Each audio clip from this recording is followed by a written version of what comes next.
Hello and welcome back to the Sound Alchemy Podcast, the place where we talk about everything that is related to the music world in today's age. And today, well, boy, we got a good show for you because there has been, of course, dealing with streaming platforms is always fun. And today we're going to be having like the unholy marriage between the world's, in the music world's favorite punching bags. We're going to be talking about AI, produced music, but also streaming services in the name of Spotify. Aren't you excited about? Yes. Like that. Thank you. That was. Thank you. I enjoyed it. Well done. So yeah, listen to Stone and Brave. Excited is not the word that I would use for this, but I do think it's a very important topic to be tackled, especially because ever since you mentioned this to me, because you're actually the one that introduced me the news of what's going on Spotify. We're gonna get into this later on. I saw this being commented upon by several different channels on YouTube and stuff, but people seem to be missing a very important key point of the whole repercussions of this situation. Yes. So let me give you a little bit of an insight or introduction to what we're gonna be discussing. As you may know, Spotify it's a service, right? And as a service, given the fact that they are kind of following the same rules and regulations that applies to software, they have the right to change the terms of service every so often, every they see fit. So the thing is this: they recently updated their the services. What's the name? Terms services. The terms services. Thank you. And people started to realize that there is something funky going on with a particular paragraph that I will read out loud and verbatim as it is right now. Okay, so here we go. I actually got it in my phone.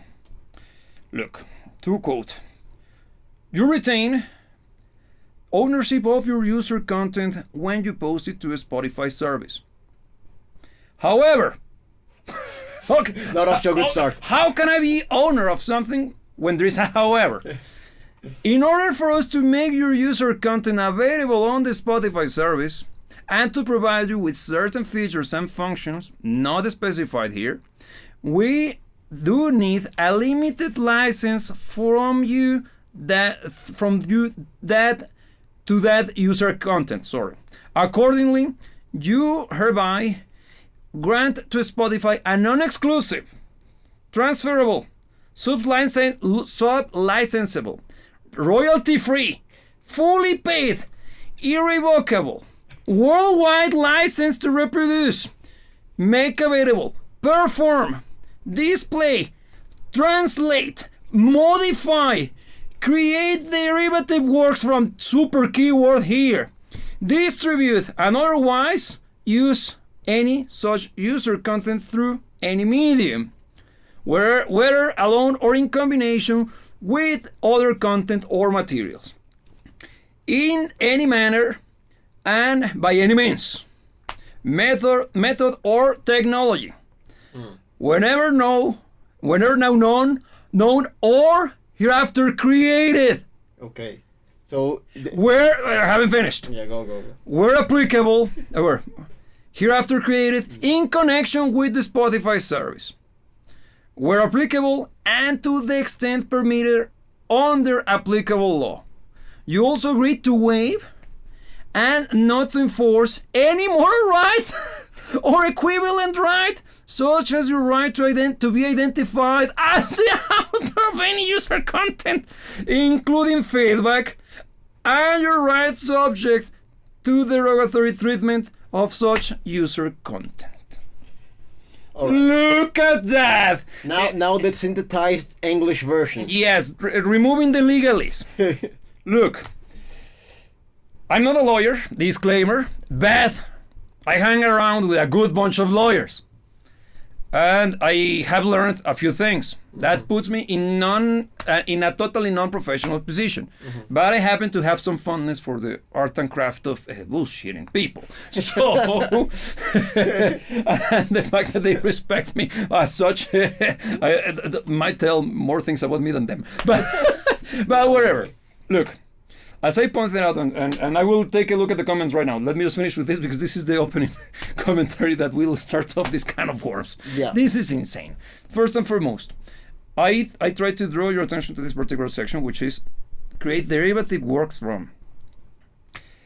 This is where the AI stuff kicks in. First and foremost, they are saving their asses for the potentiality of technology evolving and producing something else that they haven't thought of right now. Yeah. Why? What kind of change could happen in the near future related to music?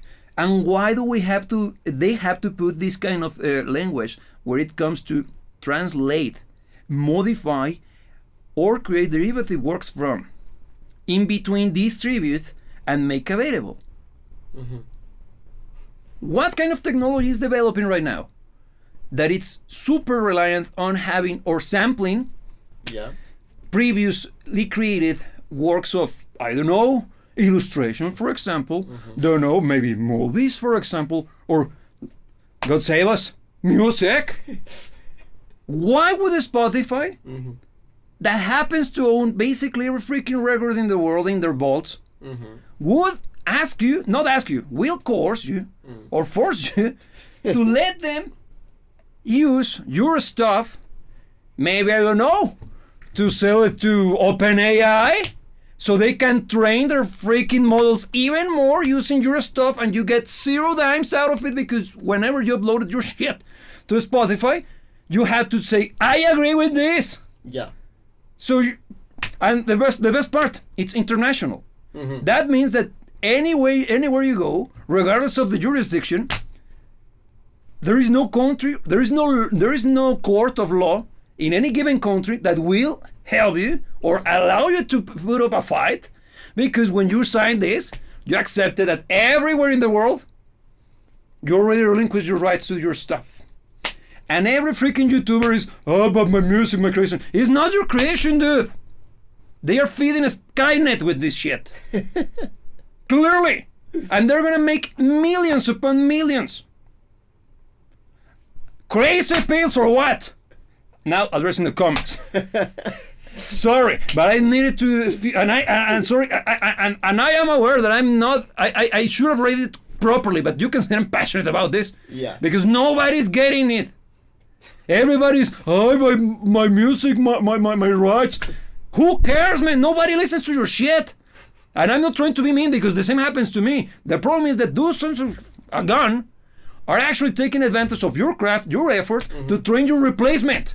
Now I agree with every single one of you who are concerned with being replaced by AI, because these guys are actually taking advantage of all of the effort you put into to program the freaking robot that will control Spotify even further, to the point of you will be not remembered. Comments. Okay. Take a breather. Yes. Josh, here's saying he couldn't make it for the show, so hopefully you will see this rant later. But he's saying through a super chat, I got about 220 original songs on Spotify, and I only made like 35 cents. It's been years and made no money. Why? If I recall correctly, because I've been doing a quite thorough research when it comes to Spotify. I've been reading plenty of stuff. I haven't presented any form of discoveries or form of information yet, because I want it to be properly documented. I don't want to say something that is unfounded, right? But you basically make like 0.000, like add 6 zeros or 7 cents out of 10 seconds of music playback. The rest goes straight to Spotify. How much are they making? Basically nothing as well. And the thing is that it seems that freaking Spotify has been, since the beginning, working or playing at a loss. Why would they? Because it's been subsidized by big labels.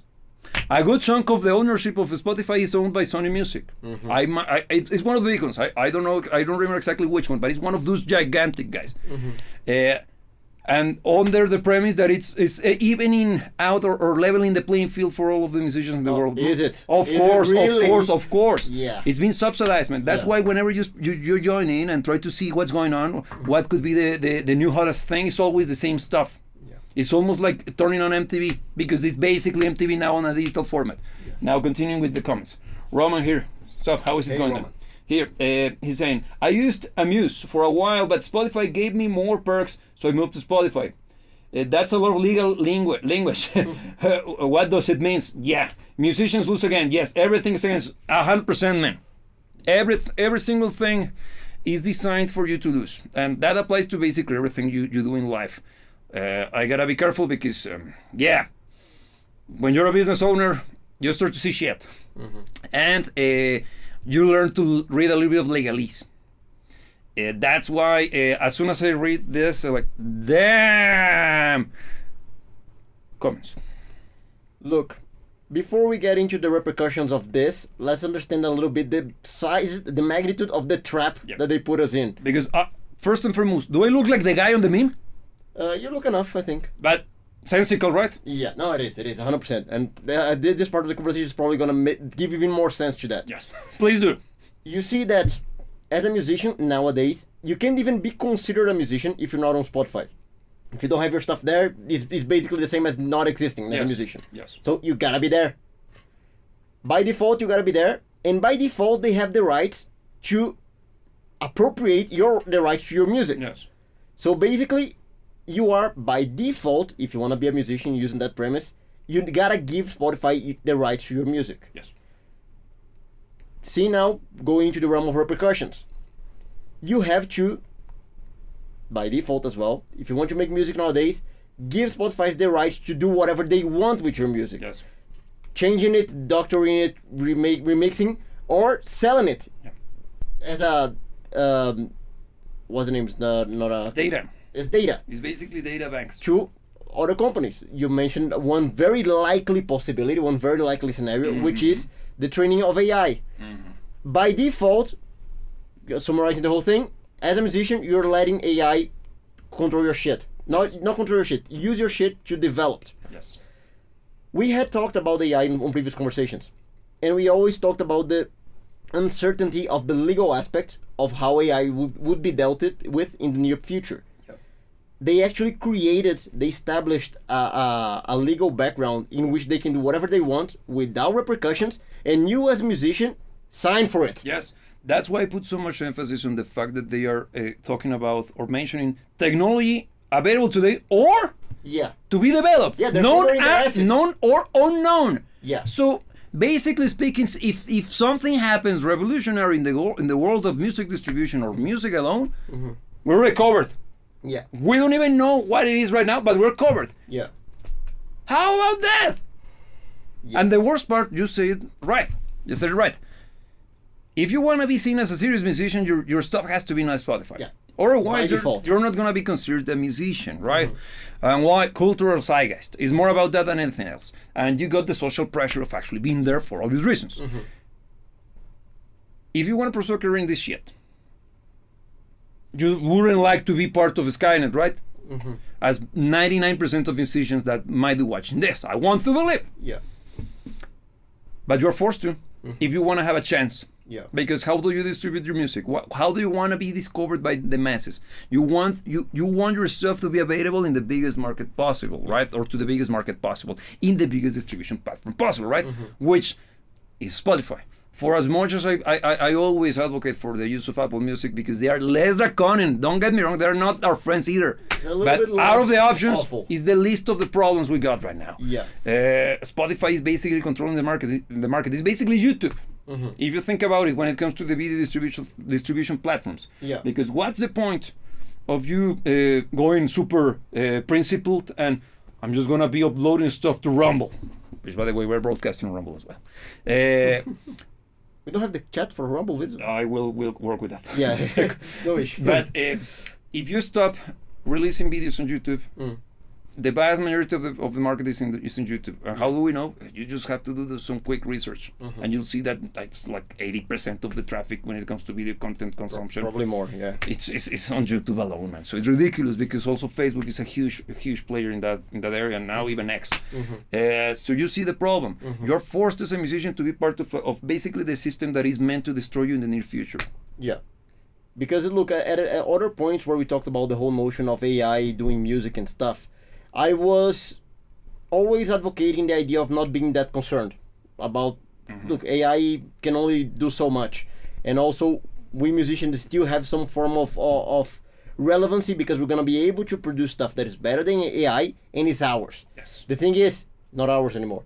And this is kind of a game changer in that regard. Yeah. Even my own outlook when it comes to the whole notion of AI music being a threat is beginning to be altered by this particular phenomenon. And look, I've been doing some research after our attempt to show the world how the whole AI produced vocal lines worked, and Yeah. it didn't.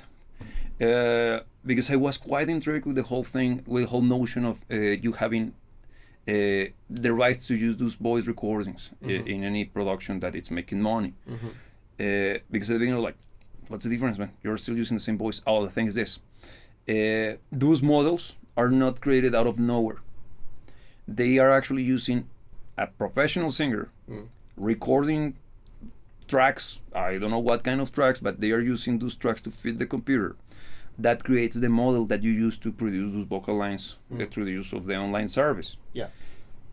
Those guys are actually being paid royalties out of the use of their voices. The same what happens with another product that I will be reviewing in the production channel. It's made by a company called IK Multimedia. For those of you who are musicians or particularly guitar players, you might be familiar with the company because they are the guys behind Tonex. But they are a very, very respected company when it comes to the production of music production tools and mixing, right? So this new tool that they released, or is about to be released later this month, it's called Resync, and you can actually do the same that the software that service offers, but locally, already sold. Like the idea, because you can swap, and the big difference, it relies on you. You need to write the piece. You need to feed the software with an actual take of your vocals, and it will do the switcheroo. So it's still following your own performance, just resampling it. It's not sampling, but I think it makes sense with the voice of one of the singers that are signed to the product. Singers that were hired and paid for to create that bank. Yes, and they are gonna be will even receive royalties out of the use of the tool.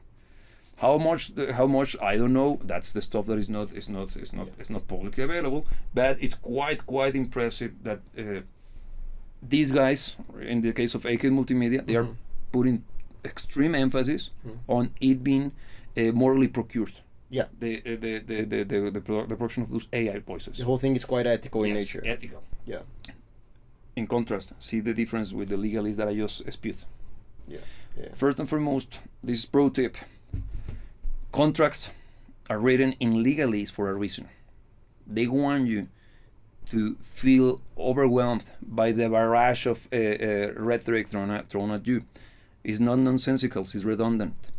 It's designed to be redundant for a reason. They want somebody who is not a lawyer, trained lawyer, to be distracted by the insane barrage of stupidity.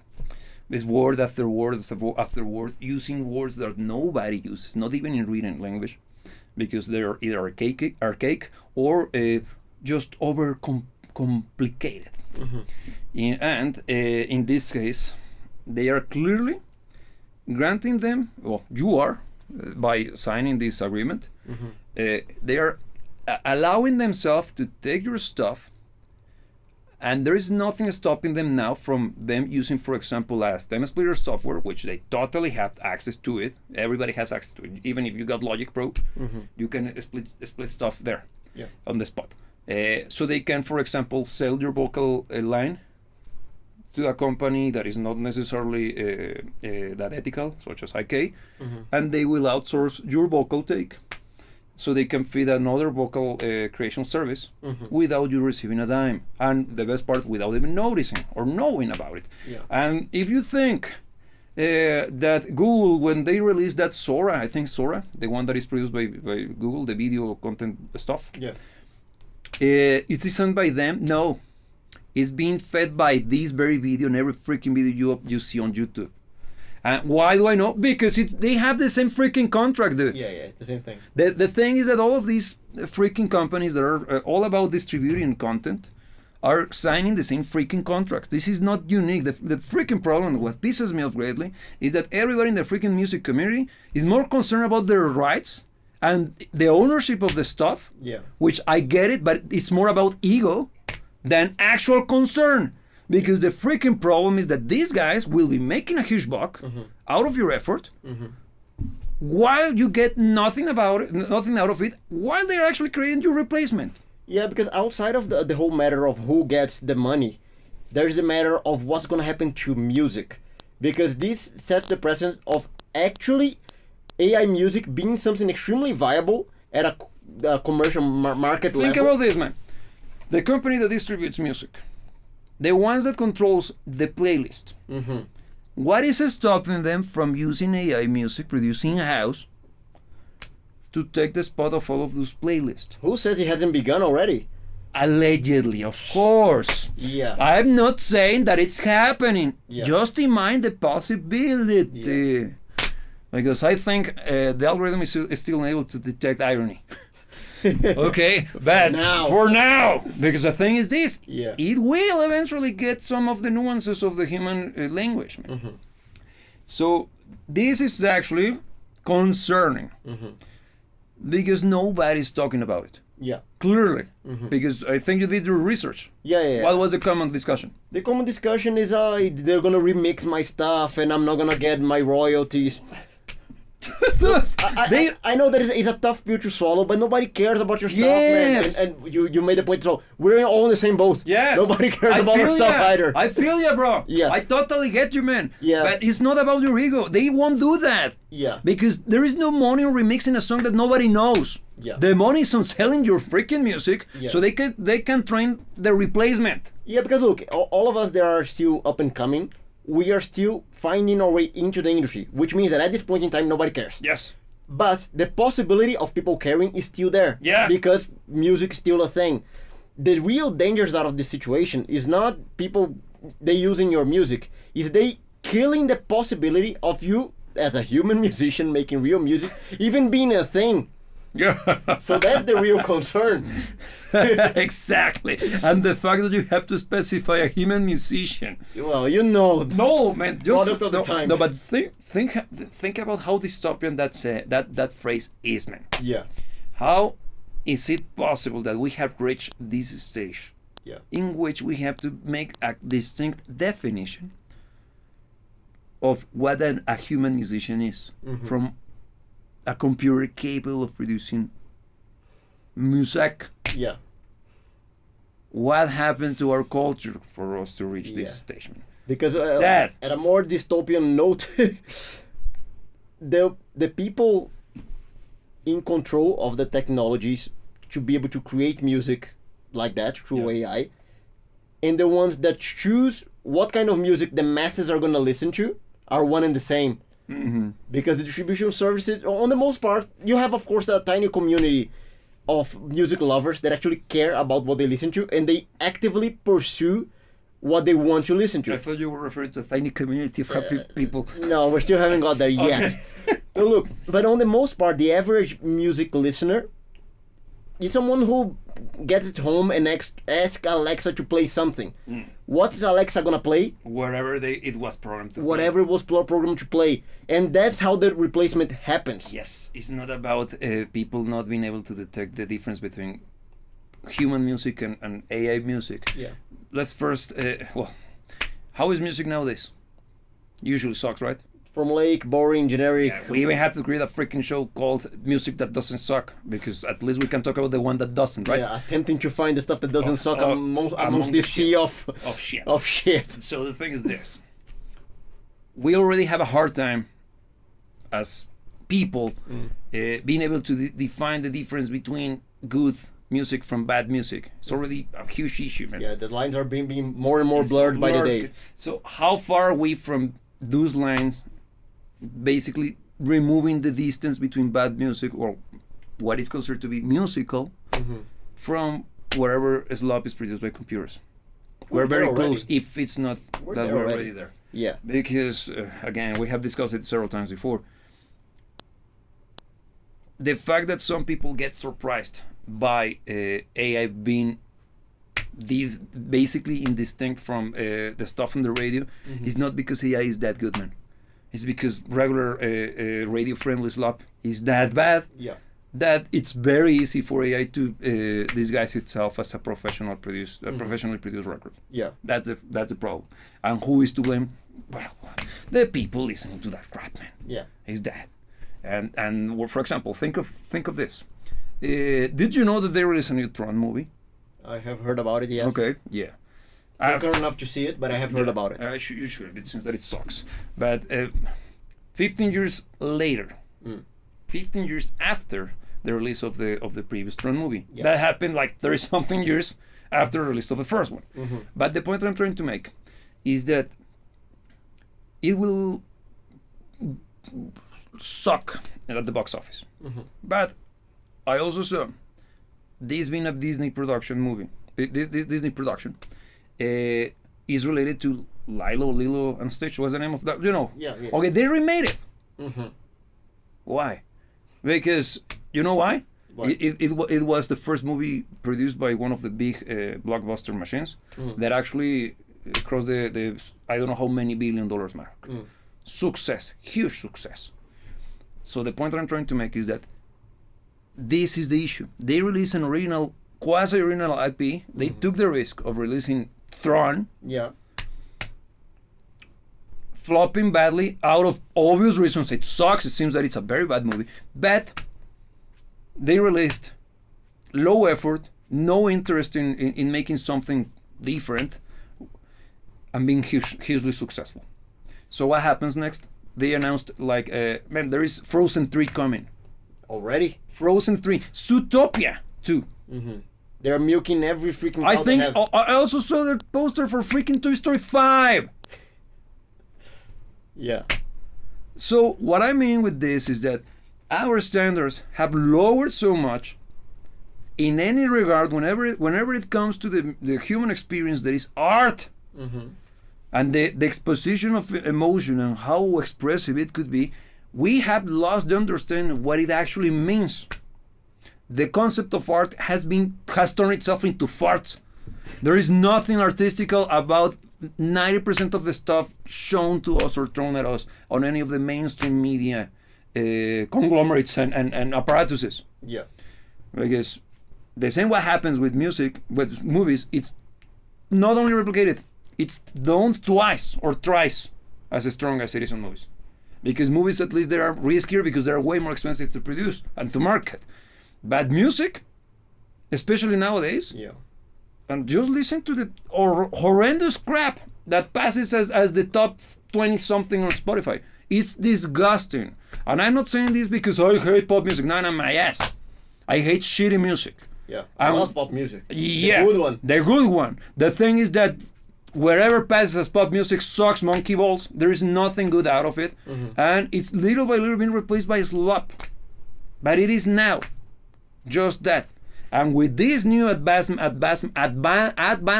legalese in the space of music creation, do you truly believe that we're going to change for the good? No. You're going to say nothing new is under the sun. They rehash their old stuff. Yes. Why? Because it's not risky. Yeah. That's the reason why you will never see another freaking Blade Runner that is not Blade Runner, because there are even rumors of them producing Blade Runner 3. For God's sake. Why? Because it's the only thing they sell, nostalgia. But why does that apply only to music? Well, does it apply to music only? Of course not. What happens to nostalgia acts in music?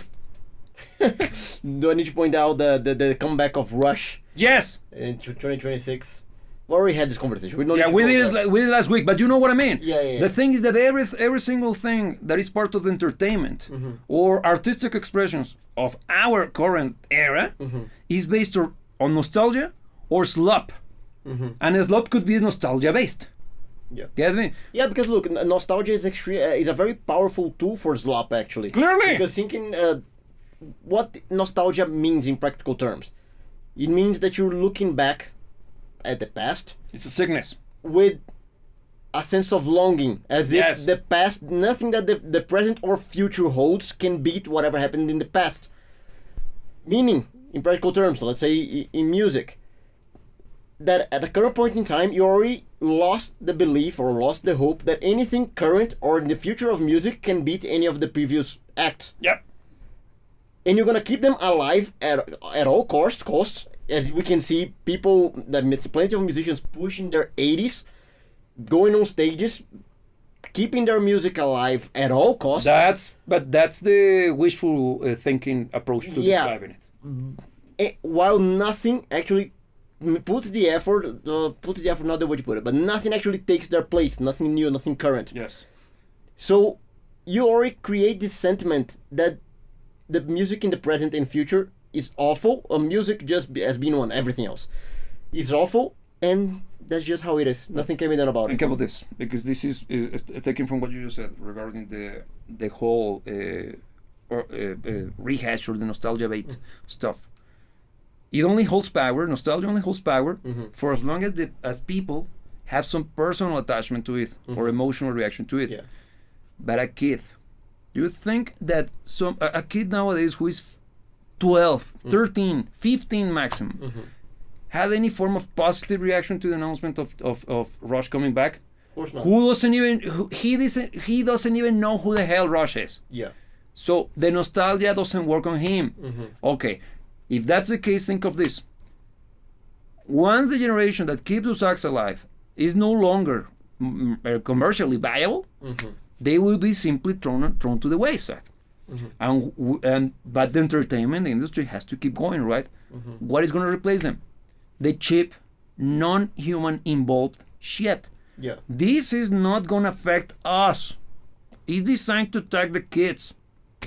Could somebody think of the children for a goddamn change? No, it is going to affect us as up-and-coming musical acts, because it's going to skew the market even further. Look. Because on the pursuit of playing it safe, as you put it, or not risking it, which has been the business directive on every single front, what's less risky than letting AI create something, AI that you don't have to pay royalties to, you don't have to work around star attitude or whatever, and if it doesn't work, no issue, just run another prompt and let it do its thing. Yeah. Nothing less risky than that, especially talking about the people that actually controls what's going to be consumed. Yeah, and no studio time either, man. Yeah. And that's where I will finally grant you the benefit of the doubt in that regard.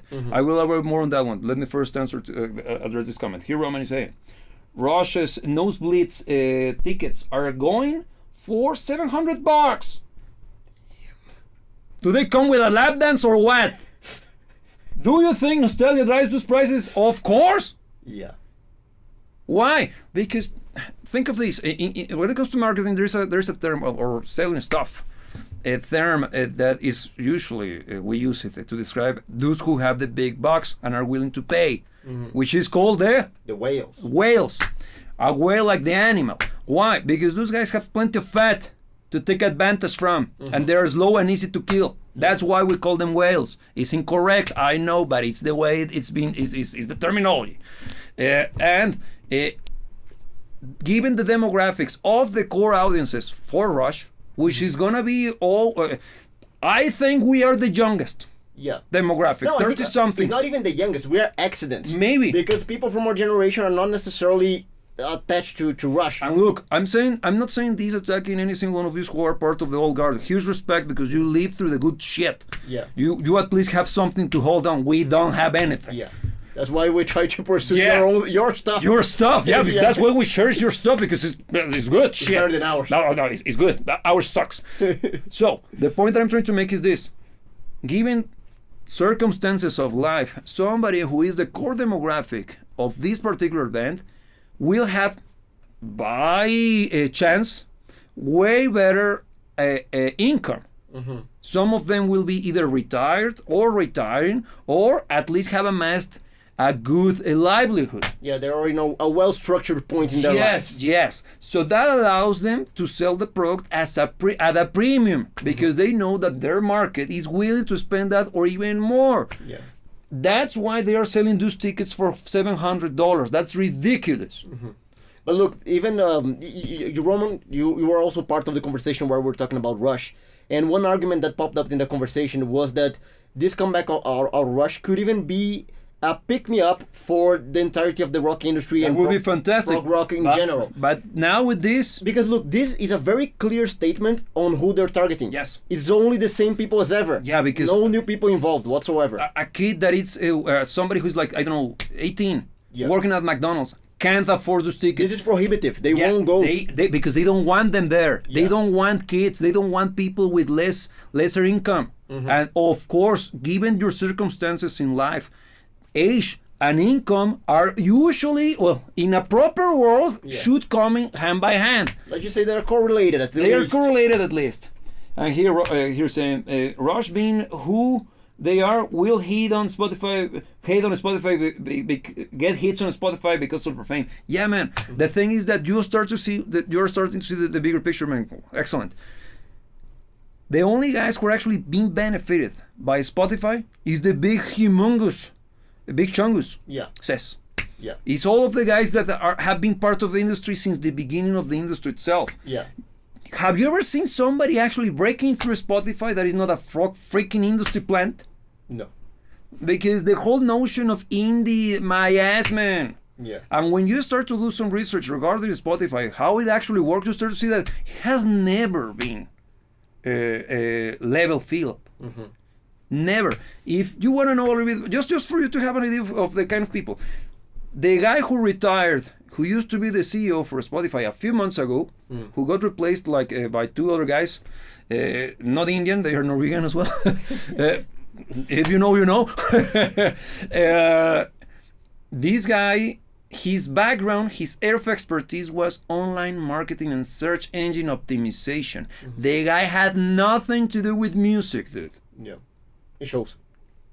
Well, it shows. And the original intent for Spotify was to have a radio station based on a la carte preferences. The entire time it's been there for you. It's been there to decide what you should listen to. It's never been there for you to find the good shit. Then they tried to rebrand it when they brought it to America as a way to you discover your stuff. It's the best chance for indie bands to be discovered because finally you had the same platform to be discovered as Metallica and shit. Yeah, of course. Do you know that you have to spend money on Spotify to reach everything's payola? Yeah. Yeah. Why? Man, do you think that they're doing it out of their good of their hearts? It's not, man. And I'm not trying to be the black pilling guy, but we gotta call a spade a spade. And reality always hits you in the face. And the more naive you are, in mind that you're boxing. When you're naive, you're boxing like this. Yeah, I'm gonna win. That's what happens. Yeah. When you are jaded and all sorts of pissed off, you're there like, yeah, because you know, it's never a fist fight. It's never a fist fight. As soon as they say you can actually block, no, they're gonna bring the rest, and you gotta be ready for wherever. So that's a sad state of affairs. It is indeed, and it's very disheartening for the up-and-coming musicians because we already were facing all sorts of hinders when it comes to being able to rise as a musician in the last few decades. But now this is one of the last killing blows when it comes to up-and-coming musicians because platforms such as Spotify has been ever since they were created, they were never about being found. You couldn't be found through them. But if you outside of this Spotify itself, you could create a community. You could take people to Spotify to cherish that community through your music. It was a weapon in the arsenal of the up-and-coming musician. Now even that is compromised because now with this takeover by AI, that's gonna happen. That's a given. Even the use of Spotify as a tool to consolidate the audience that you're creating elsewhere is gonna be very hard to pull off because everything that's gonna be pushed by the platform is gonna be even non-human. Yeah, and look, Roman here is coming back to that, and that's the point. Rush will get their streams from the new album easy without much promotion. Everything else has to pay up exactly, man. That's the freaking issue, man. Because it's just a fantasy. The same what happens with social media as well. Don't think that anybody grows organically. It's possible because there has to be the accent to prove the rule wrong, right? Or to prove the existence of the rule, actually. But the vast majority of cases, and we can attest to that because it's been tough. and reaching the people we're reaching, it's not only that we're glad to reach you, it's the fact that this effort is not going to the drain. Yeah. It's working, but it's not working the way you should think based on what they tell you. Yeah. And that's part of the sourness of this conversation. But look, coming back to the whole Rush affair, they will get the place easily. They will be promoted, but we have to stop to think who is going to click on the album. Is it going to be new people, or is it going to be the people who got brought back because of the memories that they have attached to Rush music, and now that they might potentially release a new album that I don't see far from the possibilities, the realm of possibility, they already have a captive audience. They have to do basically nothing. It's already there. They will have to pay big bucks to hit the front page of the progressive rock area of Spotify, if there's even one. but it's just for them to be seen by the target demographic. Once the ball gets rolling, is Tuesday. Yeah, because honestly, by the announcement that they made, I'm pretty sure the amount of clicks and the amount of listening hours when it comes to Rush music in Spotify has already gone up quite dramatically. And just think of capital speak. If we think of Rush as a brand in the stock market, the shares, why? Excitement. The whole speculative aspect of the band kicking gears once again. Yeah. The paraphernalia, everything they sell based on the nostalgia that is attached to such a renowned brand as Rush, it's already selling like hot pancakes, man. And it will be selling all the way down to the final moment of the final concert of this revival, which means that there's no final. Yeah. So, yeah. And look, you were mentioning before the whole notion of Spotify being little by little being taken over by AI music. This is what I think is going to happen. Open for discussion, open for debate. But this is what I think is going to happen in the next 10 to 15 years. Why? Very important. Demographics. The people who is going to be affected. First, right now, there is a pushback against AI music. Coming from whom? Us. Yeah. People who grew up in a world in which AI music never existed. We see it for the abomination it is. Yeah. But now, we got kids, and they don't have to be toddlers, man. 12 years old. They don't care. You start to care for music when you reach, 15 onwards. These kids are already being attacked by AI-produced stuff, slop. For them, the sound is part of the daily life. Yeah, it's how it is. 10 years into the future, this proverbial kid will be 22. Already has purchasing power, and it's starting to get into the core demographic when it comes to the promotional. In marketing, you got the golden era halo, which is like, I think, 28 all the way down to 50 something. Those are your whales, the good ones, because those guys have income and they have time. Of course, the older they get more income, but they lose time. Of course, there is exchange that takes place. So the thing is this: those kids won't tell the difference, but they will grow up, and they will live in a world in which both are happening at the same time, AI and real music. For them, maturity will allow them to see the difference, and they will be able to have a talk with somebody like us. I get, too late. I think what is going to happen is what happened to the food market in 15 years ago. It was premium to buy grass-fed, organic, and at the beginning, and I was one to be negative regarding it. I thought, because I incorrectly associated it, but not incorrectly, but culturally speaking, I had my reasons to associate it with the hipsters. The whole thing with organic stuff, it was just for vegans, free range, all of the stuff that now, in retrospect, they didn't do it. They did it out of the hipster movement. But if you truly think about it, the fact that it's way more expensive is not because it's way more expensive. It's because the other mass-produced shit is so cheap to produce. Yeah, that your reference point becomes huge. Yeah. So nowadays grass-fed, free-range, organic, morally procured stuff, ethically procured stuff, is highly regarded. Why? How do I know? Because even those guys are putting labels on the products just to let you know this is not evil, and you buy it just because of that. Yeah. The same is gonna happen to music. Non-AI produced. We're gonna get ethically procured. Yeah, ethically procured. Yeah, we're gonna get there. This is 100% human made. You'll see, and it's gonna be applied to everything.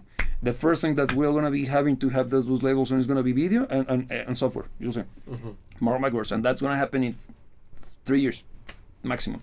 Here I'm saying, to be a musician these days, you have to do it for the love of music and not to make money or be famous. Do you guys have a Spotify account? We do. BardonMusic, exactly same Bardon. Just look it up. It's actually on the description of this video. Yeah, I think it is. The thing is that we are going through so many things, so many changes right now that I think it is. Anyhow, we're gonna post it as well. Check it out. We got 2 albums released. The thing is that you're gonna notice that super low count. Why? When we were actually active performing, we did it live. We stuck to the whole notion of traveling to different country to country, living on the van and couch surfing everywhere and trying to live the dream like the pagan kings of old, and selling merch. Yeah. I never cared for social media. Why? I have a huge problem, and I was with the whole notion of social media. I don't even use social media here. The only one I got is, I'm gonna show you. Damn it. X. Well, I don't know if it's possible for them to say, but whatever. I only have X in this phone. Why? Because I love my memes. The danker, the better. Yeah, and that's where I find them. But it's the only social media I use. Yeah. I should use it more often. And YouTube is the one that I care for because through YouTube I have found plenty of knowledge, good stuff, deep conversations. Even the inspiration for these channels is basically out of seeing how massive YouTube is. Can be, and a force for good, for real. That's why we put so much emphasis on the YouTube effort. But yes, you can find our stuff on Spotify. Just look for Bardon, and there are 2 albums, and you'll see. Yeah, now it's up to you to decide if you like our music or not. I'm not going to tell you that it doesn't suck, because it doesn't, of course. But it's progressive rock actually, and you'll see that we are heavily inspired by Rush, because Rush is based. Yeah. Yes. Indeed. Yeah. And no way I used to procure those products. Well, look, this whole notion that you presented of music having a similar kind of development as what happened with food, the whole free range notion, makes sense. Of course. But there is an interesting difference in between the two. In the case of food, for instance, why would you go for free range? It's healthier. Yes. In the case of music, it's healthier as well. The thing is, I think the reasoning that's gonna drive people into real music is gonna be morality. Because I don't think so, man. AI music is wrong. No, it is not wrong. It's just sound. Because I even disagree with the notion of it being considered at the same level as Mozart. It is not. Because it has no emotional content to it. It's just an emulation. It's a replica, man. It's not going to be morality. It's going to be nutrition. Because AI music is devoid of substance. Yeah. And people, even the normiest of the normie, when they experience the good shit, they can't hold it. Because it truly hits them. Why? Because even the normiest of the normies, the guy who you couldn't imagine he came up with an idea of his own, when exposed to the real shit, it's like the human switch is turned on again, man. Yeah. And they are brought back at least for a few seconds to being a real human being, man. Yeah. And they can, and it will. So people, these kids, man, growing up throughout the slop, first they will develop a fondness for the slop. Why? Because it's going to be forced down their throats. And they will develop this fondness for the slop, not out of liking it, It's out of conditioning and out of social pressure and out of sheer exposition. Sheer exposition and even some form of nostalgia. The thing is this. They will have to create online personas or fake personas for those AI slot machines things. They will have to do all of that stuff. The thing is that when they go to a concert of one of those AI things, the hologram, and it's been happening, and if you don't know about it, Hatsune Miku, research that shit. That thing has been around for almost 20 years. And it's a fake singer created on a computer that's been around for almost 20 years now. It's Japanese shit. And it's been around for ages doing concerts through the use of holograms. A la Tupac Shakur. Like that. For 20 years. It has a fan base, a gigantic fan base. To the point of it spanning different iterations. But why? Because it's sold as an anime character. How do I know that? Don't ask me, bro. No, I know it because been doing this shit for this long. During a stupid period of my life, I actually had to deal with the anime stuff. I saw everything. And as you can see, I even have some form of PTSD reaction to like, let me address this comment. Here, Roman is saying, Japan is making the most advanced human robots. Yeah, look at that. What are we gonna do when robots implement with AI starts making their own bands and songs? How will Spotify use robotic music? In my opinion, the robots are gonna be there the robot is already here. It simply doesn't have a body. Yeah. These guys, whenever you use ChatGPT, this is the body of the ChatGPT because it's basically an animus going Jongjian on you. It's the animus. It's the ghost in the shell, the spirit of the machine spirit. The computing thing is not done on your phone whenever you're using ChatGPT. It's done on the freaking servers of ChatGPT, also known as hell. And and everything you do, everything you say, everything you send to the freaking monster that is ChatGPT is analyzed by it, not on your phone. So just the implications that comes with your stuff being sent somewhere else, nothing stops them from using it for as much as they need for it to retrofit the freaking computer that they're building. So those robots that Roman is mentioning are basically the extension of the animus in the real world. It's basically Terminator. The Terminators in the movies are controlled by Skynet, allegedly, and that's why the one in Terminator 2 goes rogue, because it's actually reprogrammed by himself. It's a stupid paradox of the movies, but that's so good, man. Because John Connor reprograms Arnie to save John Connor. Like, dude, you needed to be in the future to send it back. That's so stupid, but what a badass freaking movie that is, man. It's so good that you stop thinking, man. Like, that's good, man. Keep shooting. Yeah. Such a good one, man. But the point is that, man. So I don't think the robots are going to be playing the instruments, man. The computer's going to create as it is right now.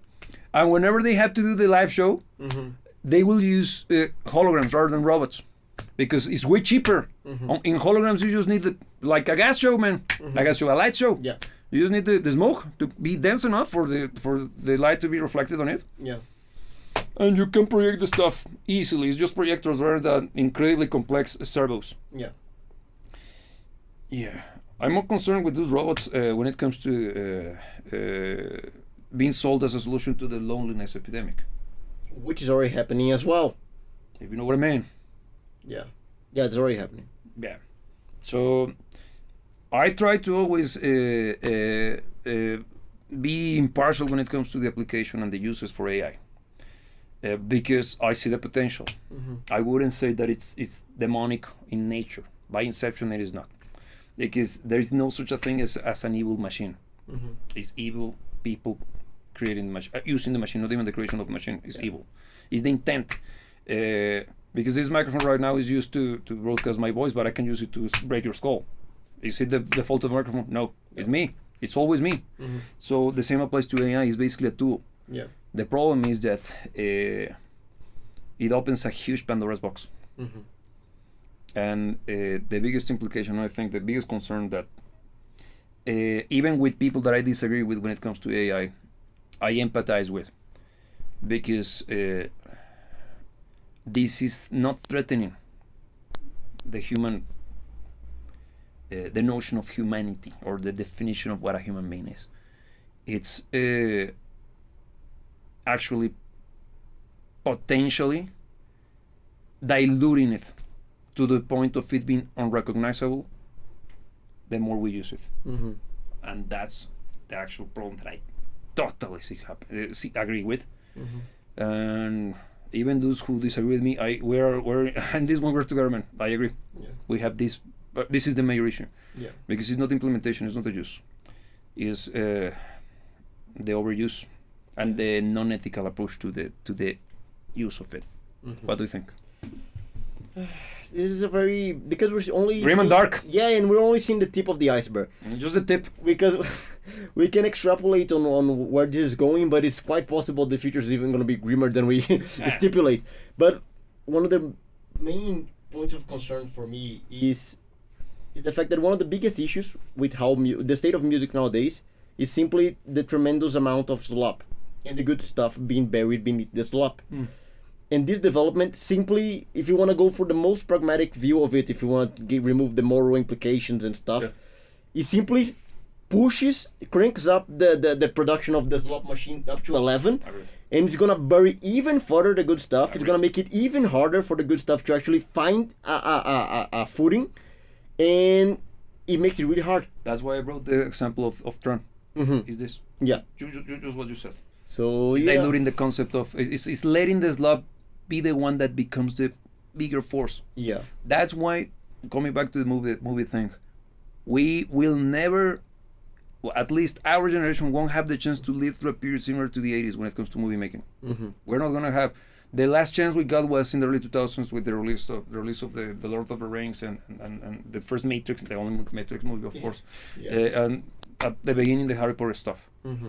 It was kind of a renaissance of in movie making, but it didn't last no more than 10 years now, because like this was taken over by the slop oriented production style, and plus the conditioning of the audience becoming more and more accepting of Marvel level slop, because what happened in the early 2000s, Marvel kicked it big, and that money talks, man. So it's not even Marvel, it's the freaking Avengers, because before the Avengers the movies were super different between each other.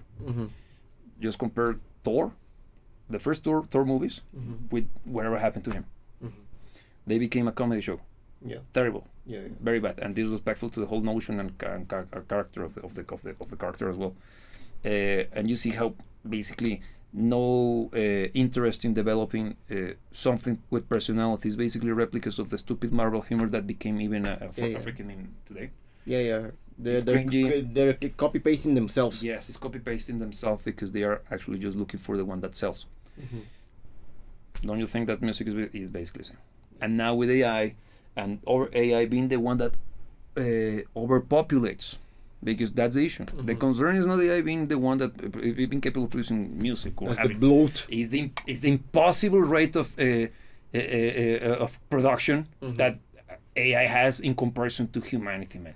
Because humans takes their time. Why? Because there is passion, there is meaning, there is something. A computer like doesn't work. Next prompt until one hits, and it's just doing rinse repeat.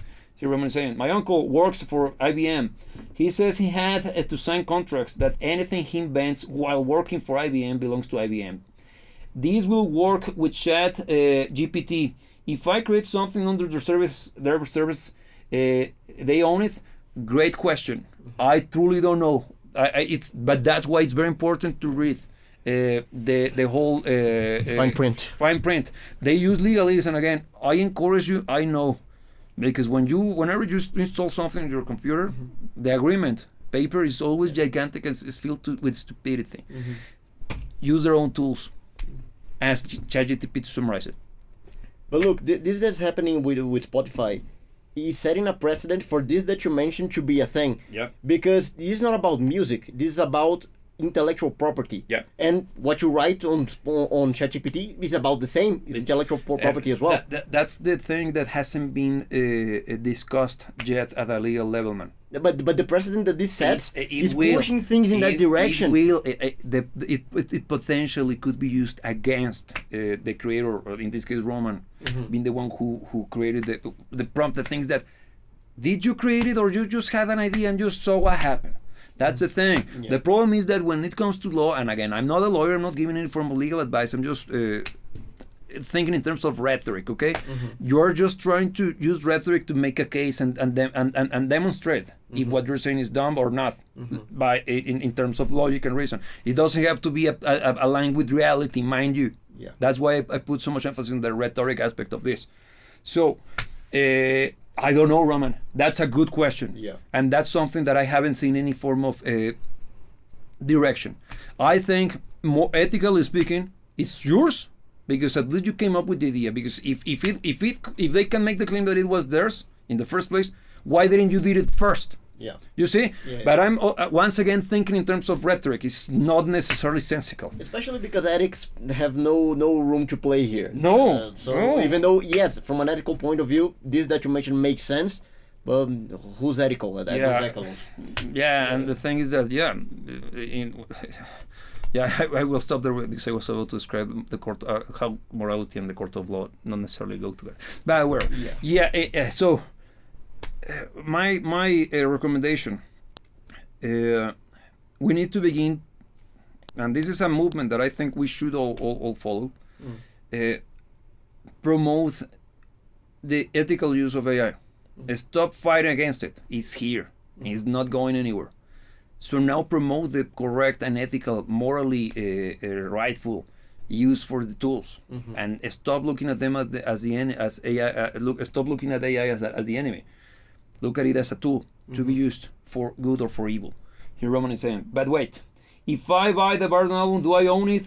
Did I buy your music, or did I? Good point. Or did I get permission to only listening to it, or not selling it or reproduce it? Great question, Roman. There are ways. There are ways to do it. Look, if you buy it from iTunes, you got the license to reproduce it from iTunes, and the files. So that the files are yours. But if you add it to your Spotify account, you only got access to the files for as long as you pay the contract. That is the license that comes with your monthly fee. But if you buy it from Discogs, not Discogs, this is a repository. What's the name of it? Bandcamp. You own them. The files are yours. Of course, the rights to the music belongs to me. Yeah. But their use of the files are yours for as long as they're not used in a commercial application. Yeah. For example, I have friends who own bars. And you might not believe this one, but it's real. Whenever have you ever been to a bar without music? No, of course not, right? And do they play original music? No. No. Why? Because nobody would go. They have to play stuff that people likes, right? Yeah. Okay. Did you know that they have to pay to ASCAP and all of those BMI and all of those guys internationally? And did you know that they have goons that they go to check? Oi, have you got a license for that song?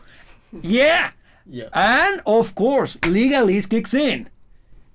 You, as a bar owner, say, totally not what one of my friends said.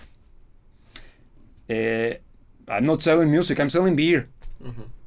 The music's on the TV. And those are the ones who are using the music for selling products. I'm selling beer.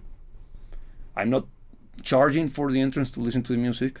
My service is not based on pressing play and letting they're buying beer. And they are buying my beer here. And they're paying for my place to allow them to drink here and go to the bathroom here. If you have a bar that has a covers band, they go even faster at you. Like that, my friends. It's awful. It is terrible. And again, I know this because I saw this in several countries. So that showed me that it's like, damn. And so in a way, we're co-owners. You are let's say that you buy the CD. Let's say that we're back in better times, in the early 2000s. Well, not that better. Not that good, but at least Not as awful. not as awful. You buy the CD. You own the media contained on the CD. Okay? But you don't own any you don't own any form of royalties. Yeah. When it comes to the reproduction of the craft. Because that's the distinction of the intellectual property. Yes. Because you have the files that contain the music, but the intellectual property is the guy that wrote it. Yes. Or the people behind the production. That what you get by having the physical copy, that's why it's important for every single one of you to stop using Netflix as well.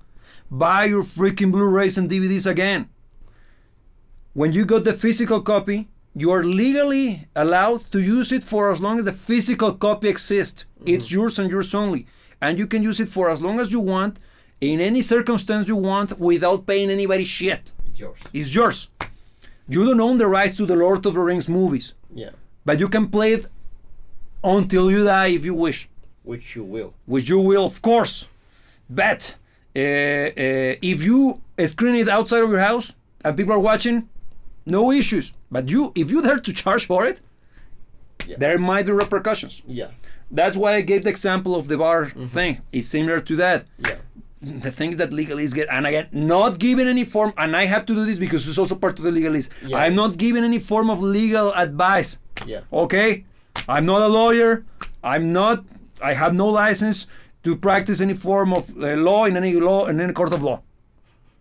But that's how careful you gotta be. Yes. Because Yeah. So, but technically speaking, it works similar to that. I oversimplified it. There are many more things that are at play that is ridiculous, is dumb, but yes. But if you, let's say that you buy it on freaking, I don't know, the PlayStation Store. Don't know if you buy some movies, let's say like 100 movies out of the PlayStation Store. Why would you do that? Wherever. You do it. And all of a sudden, oops. You know what, kids? PlayStation Store selling movies is no longer a good business decision for us, so we're pulling the plug. What happened to my 100 movies that I bought? You never bought them. They were never used. Yeah. You were licensed. You paid for the license to watch them through this. Yeah. They were never yours. So, totally never happened, of course. And look, there is even more mundane manifestation of this, because, for instance, a company simply deciding to stop, that's a company that sells movies, deciding to stop selling movies is unlikely. But let's say the rights of those particular pieces that you were talking about were sold from one production entity in one particular location. Like, let's say, PlayStation Store America, United States. You're, let's say, for some reason, you're in Ecuador. Yeah. Ecuador doesn't have the right to those particular files, because the company that sold it to America. You won't have the right to watch what you paid for, because you didn't buy the product. You bought that license for that particular edition of that particular product. Yes. So you see how deep the thing goes. It doesn't need to be something radical as a company completely going 180. Yep. Look, here's a good question. Roman here's saying, if I buy your song catalog from the publishers, then I own Bardon and the music right? No, you have to buy their rights first and foremost. Well, depend. If you meant the rights, yes, okay. It might be just semantics. The thing is that the ownership, the publisher has the rights to distribution. They don't own the piece of music. That's why Guns N' Roses have the rights to their music, but whoever, I don't know if it's EMI or one of those gigantic publishers, I think Sony, but I don't know. Those are the ones who have the rights to the distribution and the playback of the music. Make sense? That's right. When I buy a license to listen to that Bardon CD, but if I lose it or break the CD, I have to repurchase. Yes, that license. That's it. Yeah, exactly. Yeah. Okay. Now I think that yeah, exactly. That's exactly the point, Roman. Yeah. So, but, and here's the big one. You buy the CD. You have the right to make let's let me Rip it. let me find the correct way to say it, because you can for preservation purposes, you can rip it and store a digital copy in your hard drive for as long as you present the license that is represented by the hard copy. Yeah. That's why you can actually rip your CDs and turn them into files for you to play back on any playback system. Because you're already the owner of that digital file. You just changed mediums. Yeah. Okay. That's the point. Okay. Now I think that was a good point, Roman. Yeah. So yeah, with that I think we clarified it. And again, not giving legal advice or anything bad. It's something that it should be more commonly known. And why is it not known? It's not because of lack of interest. It's because they made it so freaking difficult. Yeah, it's bloated by design. It's bloated by design. That's what I kept saying at the beginning, that legalese is meant to be confusing, not because of it being technically difficult. It's just it's for tribesmen. Yeah. Allegedly, of course. Yeah, legally as well. Yeah, again, yeah. Yeah, but it's basically that, dude. So the reason behind me pushing for physical media is because you own it. I can't, let's say my publisher, Spotify in this case, can't stop you from blasting those CDs, the Bardon stuff. Because whenever Spotify starts to hate us for ideological reasons, Yeah, if they cancel us on Spotify, if you have the CD, they can suck it. yeah.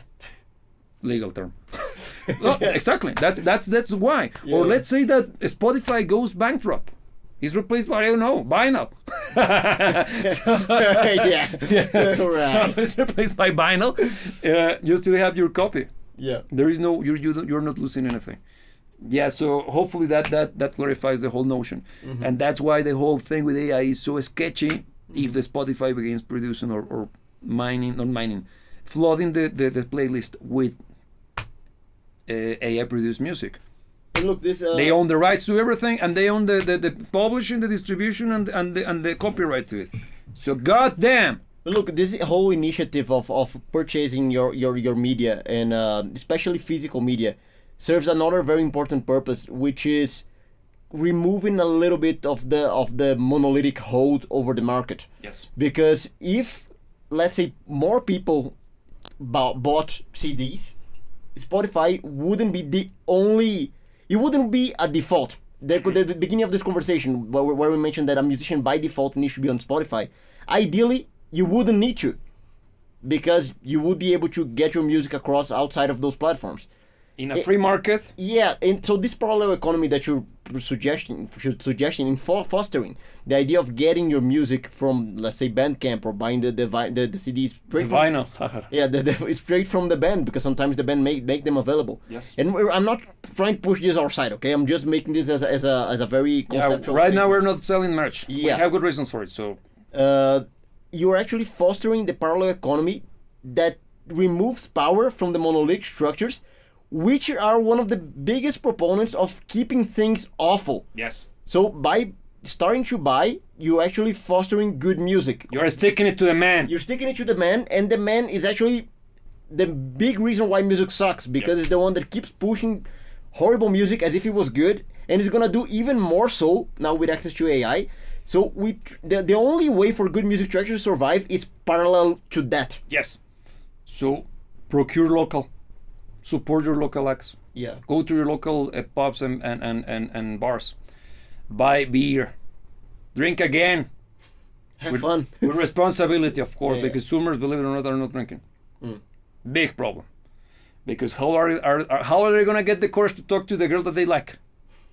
Just saying. And I'm not trying to be funny in this one. Yeah. Sometimes it's needed, man. Yeah. It's the dose of courage. Yeah, is that? Yeah, Is yeah. Even the symbolism behind it is not that you get drunk, but you don't get drunk in the 2 seconds. Yeah. Really. And that means it's taking us closer to the end of humanity, but the extinction out of wherever. Next one. So we have these conversations on a weekly basis. It's not always this grim. Well, it's usually grim, but it's not always this grim. Yeah. But look, we don't know what we're facing here on the most part. Everything is changing very dramatically, very quickly. And these conversations are a part of trying to do something about it. So if you feel like having conversations like this one are worth having, join the channel, subscribe it, ring the bell. That way you can be notified whenever we do this live again, and we can be a part of this conversation. Outside of that, if you want to keep the conversation going, you can join us on the Discord. Description. Yeah, link is in the description, and we can keep the whole ball running over there. Yes. Anything else you would like to add to the conversation? As every single time we meet you, more now than ever. Yeah. Never let anybody tell you what to dream about and drink off, drink from. Bottles up. Yeah, exactly. With that being said, we will see you when we see you.